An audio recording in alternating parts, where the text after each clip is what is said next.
तो चलिए दोस्तों, आज समझते हैं इक्विटी कैसे रिएक्ट करती है, कैसे लॉन्ग टाइम में इक्विटी में रिस्क कम होता जाता है और प्रोबेबिलिटी ऑफ चांसेस हाई हो जाते हैं प्रॉफिट के। तो किस तरीके से, चलिए एक डाटा है मेरे पास पास्ट का 44 ईयर्स का, उसके अकॉर्डिंग एनालाइज करते हैं। अगर आप स्टॉक मार्केट में डायरेक्ट इक्विटी में 1 साल के लिए निवेश करते हो, मतलब इक्विटी एक पोर्टफोलियो में निवेश करते हो ओवरऑल, तो आप जो 1 साल के लिए निवेश कर रहे हो तो आपकी प्रोबेबिलिटी है लॉस होने की उस टाइम पे 26% चांस है आपके लॉस होने के, और प्रोबेबिलिटी प्रॉफिट होने की है 75% तक।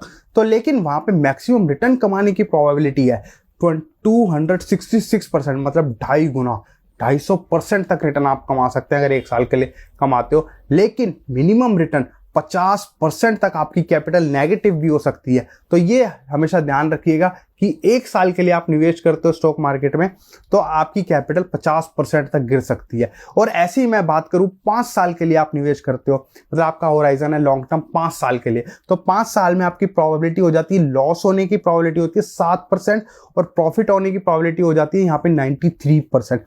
लेकिन 5 साल में आपको मैक्सिमम रिटर्न कमाने की प्रोबेबिलिटी हो जाती है 55%, मतलब 50% कैपिटल पे आप 50% तक का रिटर्न कमा सकते हो। लेकिन मिनिमम रिटर्न की बात करूं, आपकी नेगेटिव कैपिटल हो सकती है सिर्फ मैक्सिमम टू मैक्सिमम 8%। आपकी पूंजी 1 लाख से सिर्फ 92,000 तक ही गिर सकती है, लेकिन कमाने को 1.5 लाख तक जा सकती है। और ऐसी बात करूं मैं 12 साल की, अगर आपने 10 से 12 साल तक का होराइजन रखा है, लॉन्ग टर्म का होराइजन रखा है, तो आपके वहां पे लॉस होने की प्रोबेबिलिटी 0% हो जाती है, प्रॉफिट की प्रोबेबिलिटी फिर 100% हो जाती है, और वहां पे मैक्सिमम रिटर्न कमाने के चांसेस हो जाते हैं 34% तक। लेकिन मिनिमम रिटर्न कमाने के, मतलब आपकी कैपिटल कहां तक नीचे जा सकती है, +2%, मतलब आप पॉजिटिव ही रहोगे, उसमें नेगेटिव आपकी कैपिटल होएगी नहीं 10 से 12 साल में।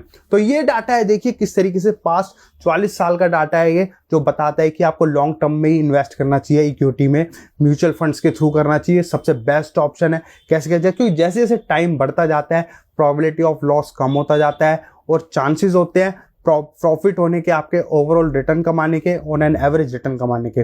तो इसी तरीके से आप म्यूचुअल फंड में निवेश कर सकते हैं। ये चीजें सारी बातें जो मैंने बताई ये ध्यान में रखिएगा, किस तरीके से लॉन्ग टर्म में इक्विटी काम करती है।